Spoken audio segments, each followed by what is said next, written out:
वैसे तो गुजरात की सूरत लोकसभा सीट पर 7 मई को चुनाव होने थे और फिर 4 जून को जीत हार के नतीजे आते, लेकिन यहाँ चुनाव से पहले ही खेला हो गया है। वोटिंग हुई भी नहीं और यहाँ से बीजेपी के प्रत्याशी मुकेश दलाल चुनाव जीत गए हैं। और ये हुआ कैसे? हुआ ऐसे कि चुनाव आयोग ने सूरत से चुनाव लड़ रहे कांग्रेस प्रत्याशी के नामांकन में गलतियां पाई और नामांकन रद्द कर दिया।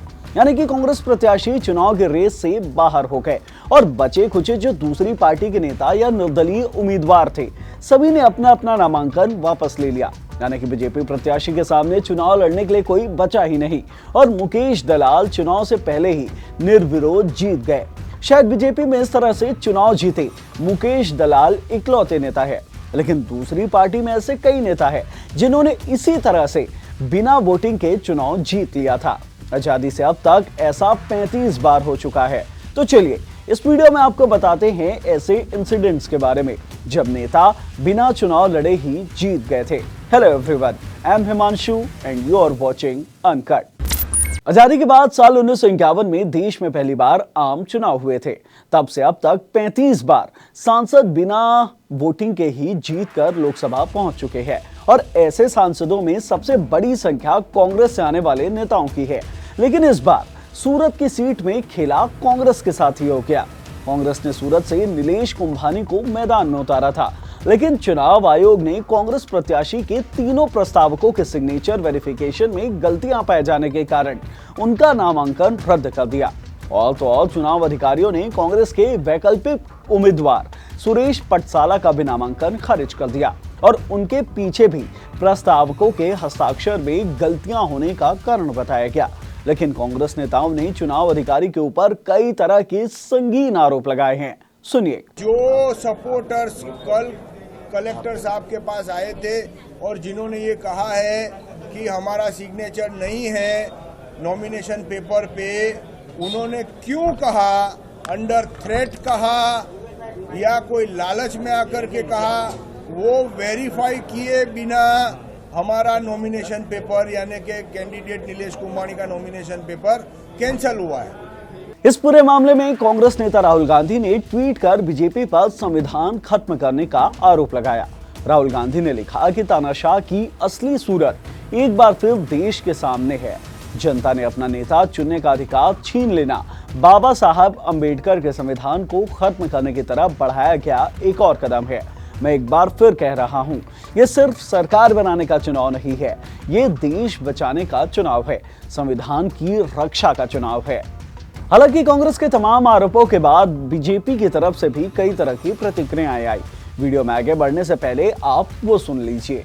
जिसने दरखास्त में साइन किया था वही आके एफिडेविट करके बोले कि इसे हमारा नहीं, उस आधार से अगर साइन ही गलती है तो उस आधार से कलेक्टर ने निर्णय लिया है कि ये कांग्रेस होना चाहिए, तो उसे कांग्रेस। अब जैसा कि मैंने वीडियो की शुरुआत में ही आपको बताया था कि ये पहली बार नहीं है जब कोई नेता बिना वोटिंग के ही चुनाव जीत गया हो। लोकसभा की राजनीति में ऐसा 35 बार हो चुका है। फारूक अब्दुल्ला, टीटी कृष्णामाचारी, वाई चौहान जैसे कई ऐसे नेता हैं जिन्होंने निर्विरोध जीत हासिल की है। लेकिन बीजेपी का शायद ये पहला मौका है जब उनका कोई कैंडिडेट बिना वोटिंग के जीत गया हो। इससे पहले इसी तरह से जीत की चर्चा साल 2012 में यूपी से हुई थी। 15 मार्च साल 2012 में जब अखिलेश यादव यूपी के मुख्यमंत्री बने, तब अखिलेश यादव ने कन्नौज की अपनी लोकसभा सीट छोड़ दी और जब इस सीट में दोबारा उपचुनाव हुए तो वहां से अखिलेश यादव की पत्नी डिंपल यादव निर्विरोध चुनाव जीत कर आई थी। आपको चुनाव दर चुनाव पूरा डेटा बताते हैं। साल 1957 के आम चुनाव में सबसे ज्यादा 7 उम्मीदवार निर्विरोध चुनाव जीत कर सामने आए थे। इसके अलावा साल 1951 और साल 1967 के चुनाव में भी 5-5 उम्मीदवार निर्विरोध चुनाव जीते थे, जबकि साल 1962 में 2 और 1977 में 2 उम्मीदवार निर्विरोध चुनाव जीत गए थे। इसी तरह से साल 1971, 1980 और 1989 में एक उम्मीदवारों ने निर्विरोध चुनाव जीता था। इस लिस्ट को देखिए, इसमें 24 नेताओं के नाम है। साल 1951 से साल 2024 तक निर्विरोध चुनाव जीतने वाले सांसदों की पूरी लिस्ट। जम्मू कश्मीर, लद्दाख और नॉर्थ ईस्ट के कई ऐसे प्रत्याशी हैं जिन्होंने बिना चुनाव लड़े ही निर्विरोध चुनाव जीत लिया था। इस पूरी लिस्ट में सबसे ज्यादा नेता हैं कांग्रेस पार्टी के। वैसे आपको बता दें, लोकसभा चुनाव तो नहीं, लेकिन अरुणाचल प्रदेश के विधानसभा चुनाव में एक बार बीजेपी के 10 प्रत्याशी निर्विरोध चुनाव जीत चुके हैं, जिनमें वहां के मुख्यमंत्री और उप मुख्यमंत्री भी शामिल थे। अब ये हुआ कैसे, ये भी जान लेते हैं। चुनाव आयोग के मुताबिक 10 में से 6 विधानसभाओं में तो सिर्फ एक ही प्रत्याशी ने चुनाव के लिए नामांकन दाखिल किया था और वो सभी प्रत्याशी बीजेपी से थे। और बचे 4 विधानसभाओं में कांग्रेस के जिन प्रत्याशियों ने नामांकन दाखिल किया था, उन चारों ने अपना अपना नामांकन वापस ले लिया और वोटिंग होने से पहले ही चुनाव आयोग ने बीजेपी प्रत्याशियों को निर्विरोध विजेता घोषित कर दिया। तो ये थी भारत की राजनीति और यहाँ के चुनाव के अजब गजब किस्से कहानियां। कहीं कोई नामांकन वापस ले लेता है तो किसी का नामांकन रद्द हो जाता है और प्रत्याशी बिना वोटिंग के ही जीत कर लोकसभा तक पहुंच जाते हैं।